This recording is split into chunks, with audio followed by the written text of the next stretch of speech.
Bonjour à tous et bienvenue dans cette nouvelle vidéo review. Aujourd'hui on se retrouve pour une réplique de poing à gaz qui m'a été gentiment donnée par le magasin Microsoft Project, que je vous mets dans la description et je vous affiche à l'écran le logo, que je tiens encore à remercier pour cette réplique, car grâce à lui je possède maintenant cette réplique et je peux vous faire une vidéo review dessus. Aujourd'hui je vais vous présenter la réplique de poing GG Piranha Mark I. On y va tout de suite avec la boîte. Comme d'habitude chez GG avec leur réplique de poing gaz, une superbe mallette rigide livrée d'origine avec le magnifique logo GG argenté juste ici. À l'intérieur, ça se présente comme ça, nous avons droit à une réplique, un chargeur métal, un bibeloader qui est plutôt cool parce que si vous voyez bien de plus près, il est transparent au niveau de la mécanique interne du bibeloader en fait. Une petite précaution d'emploi et le manuel de la réplique. Donc le manuel, hein, c'est simple, c'est un manuel GG qui nous présente la réplique. Alors il est traduit en anglais, espagnol et japonais. Donc on y apprend des choses tout à fait sommaires quand on ne sait pas se servir d'une réplique d'Airsoft, à savoir comment remplir le gaz, armer la réplique, remplir les billes, insérer le chargeur, injecter le chargeur, régler le hop-up. Des choses tout à fait classiques hein, dans un manuel de réplique. Et normalement, on a un plomb éclaté pour avoir des pièces, voilà, juste ici. Toujours agréable d'avoir ça. On a droit aussi à cette petite fausse balle.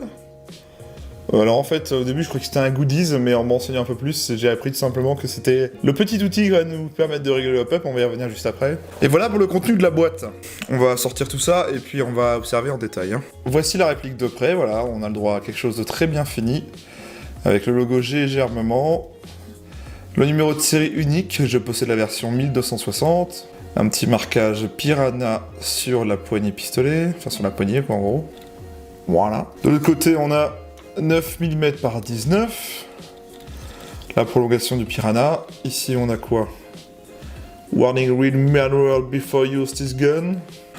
Made in Taiwan, forcément c'est moins joli comme marquage mais bon. Au-dessus, on a une étiquette que je vais pouvoir virer depuis le temps. Ah non, putain, j'ai horreur de ça. Bon. Voilà pour la réplique. Et les marquages, on va s'attarder au chargeur. Donc le chargeur, on y a le droit à quelques marquages aussi, avec le nombre de balles. Parce que c'est pas le nombre de billes réels, hein, il peut contenir 27 bits ce chargeur. On a un logo GG sur le chargeur. Le gaz route de couleur verte, hein, spécifique à GG.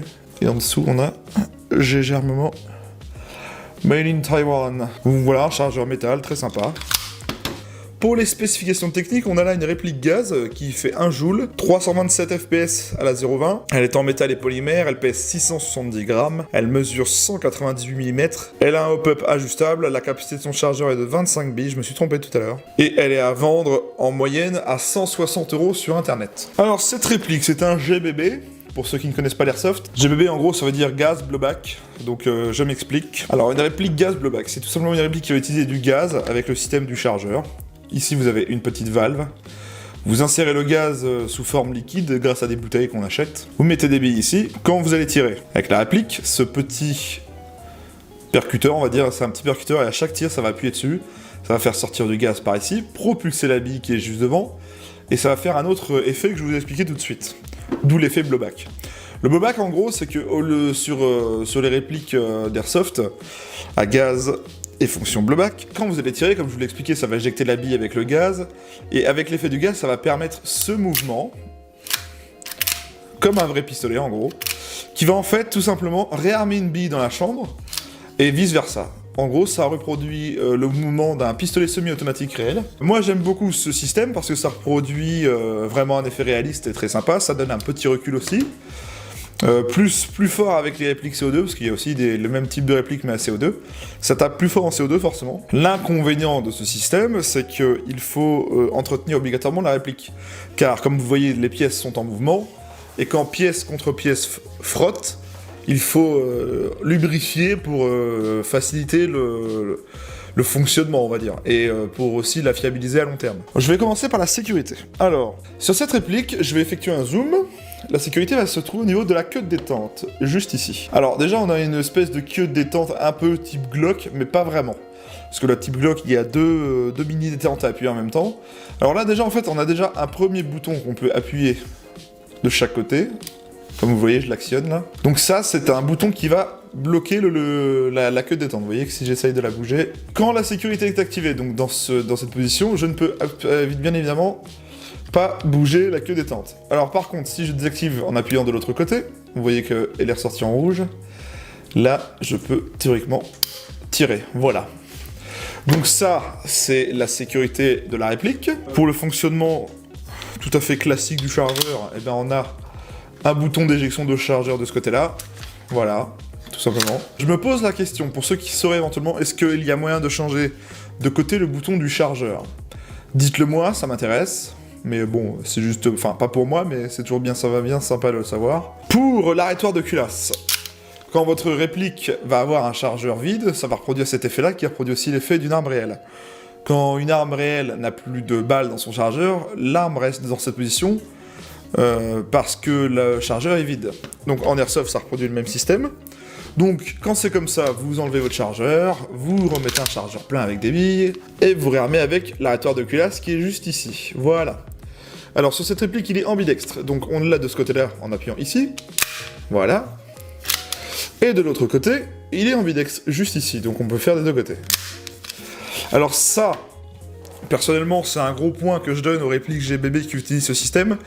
J'aime bien avoir une réplique GBB qui a un arrêtoir ambidextre. Pour le réglage du hop-up, vous allez avoir besoin de ceci, donc le perdez surtout pas. Hein, moi je croyais que c'était un goodies au début pour vous dire. Donc pour le réglage du hop-up, il n'y a pas de démontage à faire, ça c'est génial, parce que les répliques d'airsoft où il faut démonter pour régler le hop-up, ça me saoule un peu. Malheureusement, c'est beaucoup comme ça.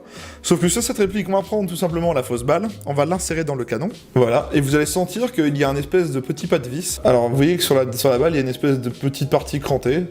Donc cette partie crantée, vous l'insérez ici, et vous allez voir que vous allez le sentir, parce que là, vous l'entendez pas forcément, mais vous allez sentir que dans la poigne, enfin dans votre main, il va y avoir des espèces de petits crans.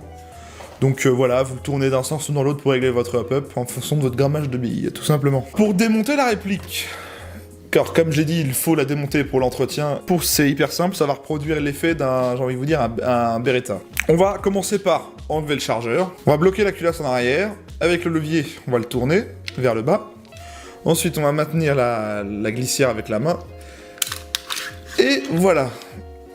Vous appuyez sur l'arrêtoir, la glissière repart en avant, mais il faut la maintenir, voilà. Donc, on a accès ici à la mécanique interne, le nozzle GG avec l'entrée du gaz route ici, le ressort de rappel, et là on a la partie canon avec le canon interne, et tout ce qui va être hop-up, etc. Donc c'est de la très belle pièce, hein. Vous voyez que c'est très bien fini, il n'y a vraiment aucune trace quelconque. Et on peut bien évidemment sortir le canon interne du bloc. Alors pour l'entretien, pour ceux qui connaissent pas trop, on va tout simplement enlever la vieille graisse qu'il y a d'origine avec un chiffon propre, remettre de l'huile siliconée sur les parties vraiment mouvantes, donc que ça soit la glissière ici, tous les contours là où ça frotte quoi, en gros. À l'intérieur pareil, hein, on peut en mettre vraiment là. On évite de mettre dans le nozzle forcément. On met vraiment... En gros, vous posez de l'huile siliconée là où ça frotte tout simplement. Pour remplir le chargeur, on va tout simplement prendre le baby loader fourni avec. On va baisser la planchette élévatrice. On va poser le baby loader ici. Et on va appuyer. Et ça va se mettre directement dans le chargeur. Je vais vous montrer ça.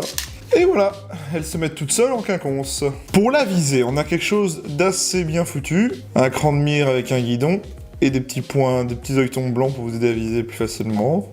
Je vais vous parler d'une spécificité de cette réplique. Cette réplique utilise le système qu'ils appellent Rocket Valve. Alors en fait, la valve qui permet le tir va aussi tourner sur elle-même, et au niveau interne, à l'intérieur, on a des matériaux spécifiques avec cette fameuse Rocket Valve qui tourne sur elle-même lors du tir, pour pouvoir résister au froid, et aussi résister à un meilleur cooldown.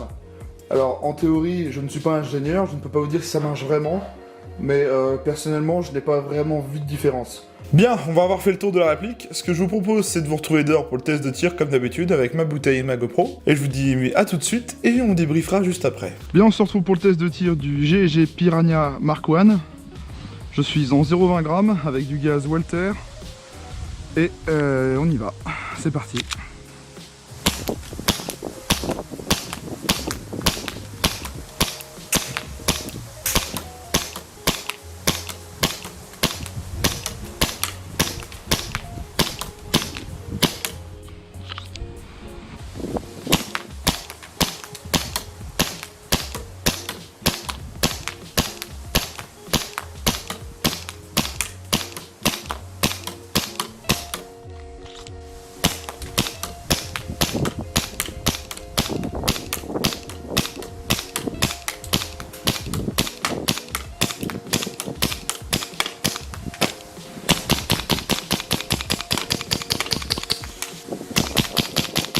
Bien, je ressors du test de tir et ma conclusion n'est pas vraiment dégueulasse. On a là une réplique GBB vraiment ouf, j'ai envie de vous dire.